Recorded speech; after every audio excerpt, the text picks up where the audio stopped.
안녕하세요. 다음 주 2월 24일 목요일 날 한국은행 이주열 총재가 참석하는 마지막 금통위네, 금통위. 금융통화위원회 정기회의죠. 이때도 이제 기준금리를 결정을 하는데요. 지난 8월부터 올 1월까지 금리를 0.25%씩 세 차례 올려서 현재 1.25% 수준을 유지하고 있는데 2월 들어서도 추가로 기준금리를 올릴지 말지에 대한 결정을 하는 날입니다. 다음 주 2월 24일 목요일이 그때라는 거죠. 어떻게 될까요? 물가, 금리 관련한 메시지를 어떻게 내보일까라는 그런 걸 알 수 있는 날이라고 할 수 있습니다.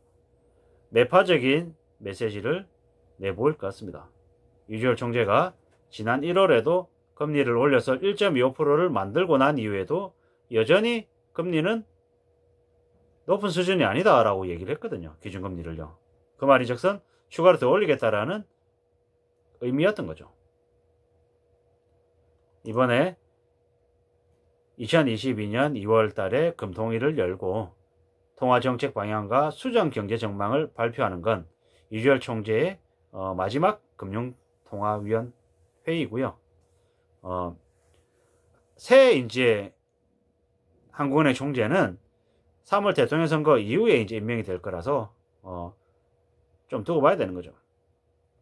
지금 현재 시장은 미 연준이 3월 달에 금리 인상을 하겠다라는 그런 얘기, 그리고 전방위적인 이제 물가 상승 기조, 이런 것들 때문에 더욱 이제 우려스러운 상황이죠. 그래서 주변에서는 한국은행이 기준금리를 연말까지 해서 1.75에서 2.0%까지 올릴 것이다 라고 예상을 하고 있습니다. 그리고 경제성장률은 애초에 얘기했던 것보다 더 내려갈 가능성이 크다라고 보고 있죠. 뭐 한국은행하고 정부는 3.0%가 될 거다라고 얘기하고 있지만 3.0%의 경제성장률을 과연 지킬 수 있을까라고 생각해 보면은 조금 더 우려스러운 얘기들이 더 많죠. 1차적으로는 중국의 경제성장률이 기대에 못 미칠 거다라는 거, 그리고 뭐 물가 상승 이런 것들로 인한 원자재 가격 상승으로 인한 그 수출 경쟁력 약화, 뭐 정부 재정 악화로 인한 그 각종 비용 증가, 뭐 여러 가지 이제 얘기들이 있죠. 이런 것들 때문에 경제 성장률이 3%가 과연 가능할 것인가 라고 좀 우려하는 그런 얘기들도 있다 라고 이제 보면 좋을 것 같습니다. 결국에는 이제 한국은행 이제 이주열 총재가 24일 날 어떤 식으로 선택할 거냐에 대한 이제 관심사가 되게 많은데요. 뭐 기준금리 인상을 할 수도 있다라는 그런 얘기들도 있어서 조금 두고 봐야 될 것 같은 거죠. 그리고 물가 상승률이 지금 벌써 물가 상승률에 대한 전망을 3%대로 이제 올릴 거다라는 얘기들도 있고요. 3%대로 올리면은 10년 만에 이제 일어나는 일이라고 하네요. 되게 쉽지 않은 상황인 거죠. 이게 물가 상승률 전망치가 3%대가 되고 뭐 기준금리를 인상을 이번 달 2월 달에 하느냐 마느냐 뭐 이런 얘기도 되게 많은데, 그걸 조금 더 이렇게 긴 안목으로 봤을 때는 결국에 한국의 기준금리는 올린다. 2.0% 정도까지 올린다라고 봐야 되고, 한국의 물가 상승률은 되게 가파르게 올라갈 것이다. 물가가 많이 오른다 라고 봐야 되는 거죠. 이 두 가지 상황으로만 봐도 실제로 2월 24일 올리냐 마냐 뭐 이것 자체보다는 조금 더 멀리 내다봤을 때 기준금리 인상이 계속되면서 한국의 시중금리가 대폭 상승할 것이다. 과거와 같은 저금리의 분위기는 이제 저물었다. 없다. 앞으로는 대출로 인한 이자를 좀 더 많이 내야 된다. 이런 분위기를 인지하고 살아가야 될 거라는 거죠. 그랬을 때 어떤 생활 태도가 필요한지, 그리고 어떤 모습으로 살아갈지에 대한 것들을 좀 더 이제 대비하게 되는 거죠. 준비하게 되는 거죠. 뭐 우리가 부정적인 뉴스 얘기들을 계속 귀담아 듣고 귀 기울이고 하는 거는 그냥 불안에 떨기 위함이 아닌 거죠. 미래의 막연한 불안을 해소하기 위함인 거고, 그 불안을 줄이고 위기 속에서 기회를 찾고 대안을 찾기 위함인 거라고 말씀을 드리고 싶습니다.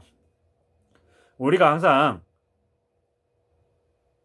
안 좋은 일만 있는 게 아니고 안 좋은 일 속에서도 좋아지는 일이 분명히 생길 수 있는 거잖아요. 저처럼 건강이 안 좋아진 사람이 뭘 하게 됐습니까? 운동을 하게 됐죠. 달리기를 하게 됐죠. 그렇게 달리면서 제 삶의 군더더기가 줄어들게 되고 삶을 또 새롭게 바라보는 시선이 생기게 된 거죠. 달리다 보면은 그동안에 보이지 않았던 다른 경치가 보이게 되고, 그 정적이고 움직이지 않고 아무 영향을 안 주고 나한테 있는지 없는지도 몰랐던 그런 존재였던 나무가지들이 보이고 주변에 경치가 보이고 풍경이 보이죠. 그러면 그런 것들을 통해서 저도 모르게 마음에 평안을 얻고 위로가 되고 또 치유가 되고, 이러면은 또 선순환이 되는 거죠. 기분이 좋아지는 거죠. 그리고 사색하고 고민하고 생각하고 이러면서 제 삶의 여지를 또 갖게 되는 거고, 불필요하게 방만하게 썼던 제 시간들 중에서 또 압축해서 저만의 뭔가 할 수 있는, 몰입하고 집중할 수 있는 또 그런 것들이 또 생기게 되더라고요. 과거와 다른 모습이죠. 이전엔 생각지도 못했던 저의 생활 모습, 습관들이 만들어지더라는 거죠. 참 고마운 일인 거죠. 감사한 일인 거죠. 대단한 일인 거죠. 과시하고 드러내고 남 앞에서 나 이런 사람이야, 나 이만큼이야, 야 대단하지, 부럽지, 이렇게 과시하고 거드름 피우고 자랑하는 게 아니라 실리를 추구하게 된 거죠. 제 자신을 따져보면서. 이런 모습들이 앞으로 더 필요하지 않겠냐라는 거죠. 기준금리가 오르고 시중 물가가 오르고 전 세계적인 경제 긴축이 온다라고 하는데, 이런 분위기가 심해지면 심해질수록 좀 더 내 삶을 지켜나가고 대비해 나갈 수 있는 그런 모드가 필요하지 않겠냐라는 거죠. 그냥 힘들어진다, 어렵다, 괴롭다, 이런 생각으로만 너무 이렇게 가게 되면 삶이 더 위축되고 더 쪼이게 되고 더 압박받고 부담을 더 갖게 되는 거 아니겠습니까? 스트레스가 더 커질 거라는 거죠. 그런 것보다는 그런 상황에서 나의 평화로움, 나의 안전, 내 삶의 또 다른 도전, 이런 것들을 생각해보면 어떻겠냐라는 거죠. 유가도 오른다고 하는데 뭐 자동차를 타고 먼 곳을 가지 않는 산책하고 걸어다니면서 정적인 그런 여행들도 뭐 나쁘지 않겠다, 괜찮겠다, 이런 생각들도 좀 하게 되는 거죠.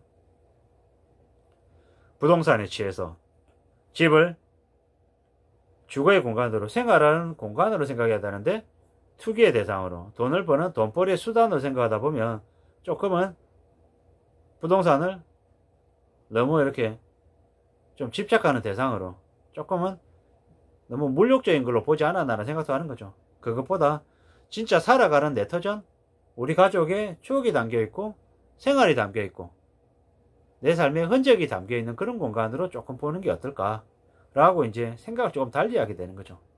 이런 생각들이 어쩌면 기준금리가 올라가고 경제 긴축, 그리고 물가가 올라가는 이런 분위기들 때문에 생긴 게 아닌가라는 그런 이제 마음도 좀 드는 거죠. 제 생각이 틀릴 수도 있고 아닐 수도 있는데, 그저 우리의 삶을, 우리의 생활을 조금 더 집중하고 들여다보는 그런 계기로 삼을 필요가 있지 않을까. 2월 24일 날 한국은행이 금통위를 통해서 기준금리를 올릴 수도 있고 안 올릴 수도 있는데, 그 행위 자체보다는 그 행위에 숨어있는 의미, 그리고 내 삶에 미치는 영향, 그리고 내가 앞으로 어떻게 살아야 될지, 어떤 태도로 삶을 바라봐야 될지, 다른 사람들을 보고 주변 상황을 해석하면 좋을지를 좀 정하면 좋겠다라는 생각을 하게 됩니다. 뭐 되게 뜬금없고 되게 연관성이 없는 얘기들을 한다라고 생각하실 수도 있는데요. 이건 전적으로 제가 느끼는 거고 제가 생각하는 거기 때문에 공감을 해주셔도 좋고 반대하셔도 좋고, 저 친구는 저렇게 생각하는구나, 저런 의견도 있구나 라고 생각하셔도 좋겠다.